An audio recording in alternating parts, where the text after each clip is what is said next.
Hey guys, I want to talk a little bit about how we determine what abnormal behavior is.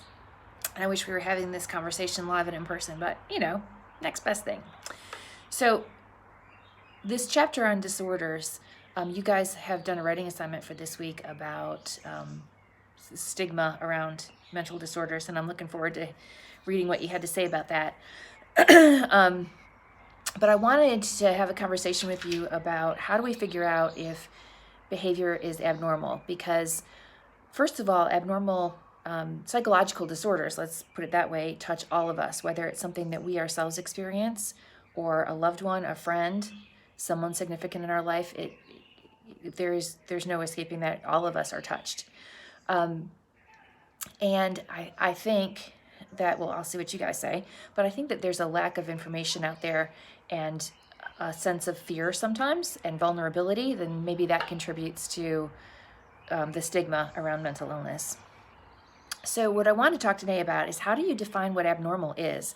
Because things like anxiety and depression exist on a continuum, and we all experience some depression, we all experience some anxiety. Maybe now a little bit more anxiety than other times, given our current situation. And that is a part of the human experience and totally normal. If we didn't experience depression and anxiety, we probably wouldn't be alive. So how do we figure that out? How do you know? So there's a book called the DSM-5. I'll show that to you in our next clip when I talk about anxiety disorders, that lists all of the hundreds of diagnoses and the symptoms that you need to have to meet those diagnoses. But from a more general kind of perspective, let's talk about some factors that you'd consider when you're trying to determine if a behavior is abnormal. So first of all, is the behavior considered strange in that person's culture? So for example, if you go to a beach in Greece, is it abnormal to see people without their clothes on? No, it's probably abnormal to see people with their clothes on. If you go to Holden Beach or Ocean Isle, is it considered abnormal to be on the beach without any clothes on? Yeah, so abnormal, in fact, that you'll probably be arrested. So there's that. So you have to consider cultural norms and what does this behavior mean within cultural norms? And when we look at behavior of individuals from other cultures or people that are living in our mainstream culture but are part of subcultures, all of that always has to be a factor. Second thing, does the behavior cause the individual or the symptoms cause the individual distress? So if for example, the person does not have very many social contacts in general, they don't spend time with other people, they live very isolated lives, you might look at that and say, oh, that's abnormal. But if that person's not experiencing distress, maybe it's not abnormal for them. If they're content and happy and living a fulfilled life, they're living their way of living. So you always have to consider those factors. Is the behavior maladaptive? And here you go. Here's one of my anecdotes. I know you miss my anecdotes. I had a friend in my graduate internship. So we did not go to the same graduate school, but we did the same internship together. And we were at a university health center. And I noticed she was very particular about things. Her office was very neat and clean. Sometimes we would walk over to the university cafeteria to have lunch, and she didn't really enjoy that very much because she didn't like to get her food and buy it and then take it back to the table without washing her hands. And this was so long ago, y'all, that there was no hand sanitizer. So never really thought much about it, didn't notice anything unusual particularly. She invited me over for dinner one night. So I went over for dinner.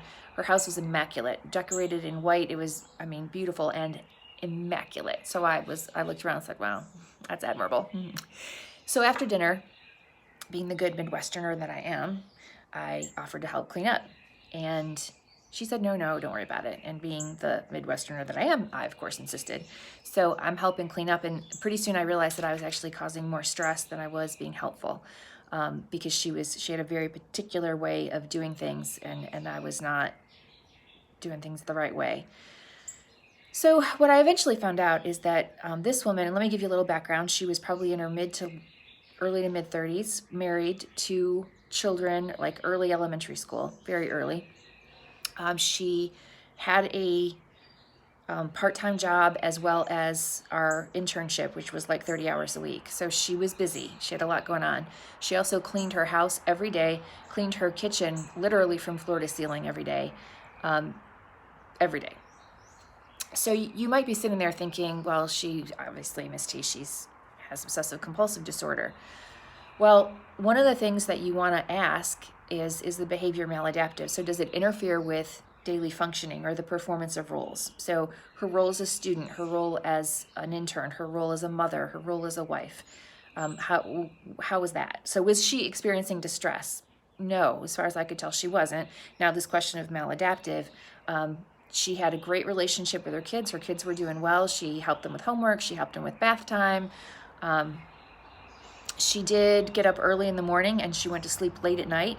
That's when she did her cleaning around the house. She was never late for work. She was, her clients loved her. She was a conscientious therapist. There didn't seem to be any interference in those rules. So you must be thinking, well, her poor husband, because obviously she's spending the time that she would be spending with him cleaning her house. Turns out that her husband was pretty into cleanliness himself, and that was their activity. They liked to clean the house together. So they cleaned and talked and cleaned, and it was good. They were happy. So was that diagnosable? I mean, if it wasn't interfering with functioning, it wasn't causing her legal problems, or wasn't stifling her career, it wasn't distressing her family, it wasn't distressing her, I think not. The next criteria is probably more straightforward and something that we're more comfortable with, and that is the individual a danger to themselves or to others? And we would like to think that's clear cut, but certainly we can all think of very well-known examples of individuals who committed heinous crimes, who had been under the care of a therapist, and the therapist had not realized the reality of the threat. And those are actually, that's a whole other conversation. But those are tougher to make those predictions than we think. So that's about it. I also want to say something about when we're assessing whether behavior is abnormal or not. In the media, we often see people, commenting on particular situations or individuals and alluding to diagnoses. And I just want to say, whether it's, Dr. Phil or whoever it is, that's an ethical problem. Unless you are a licensed clinician and are the clinician for the individual about whom you're referencing, you probably should not be making any that's called an armchair diagnosis, and it's just inappropriate and inaccurate and just wrong. And on that note, let me also warn you about psychology student syndrome. No one told me about this until I was in graduate school, and my abnormal psychology professor in graduate school said, hey, you guys need to watch out, because this is what psychology students do. They read about these disorders and they start diagnosing themselves and all of their near and dear ones. So I caution you. And again, remember, when you think about that and you think, oh, but sometimes I do this, or sometimes my sister does this, or my mom does that, or my brother.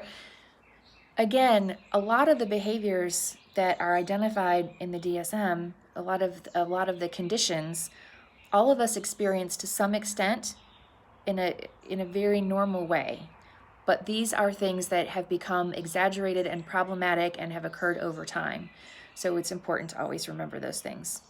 I think that's it for right now. I'm going to come back later today and talk about anxiety disorders. And in the meantime, if there's anything you guys want me to talk about, send me an email and I will do it. Thanks. Miss you. Bye.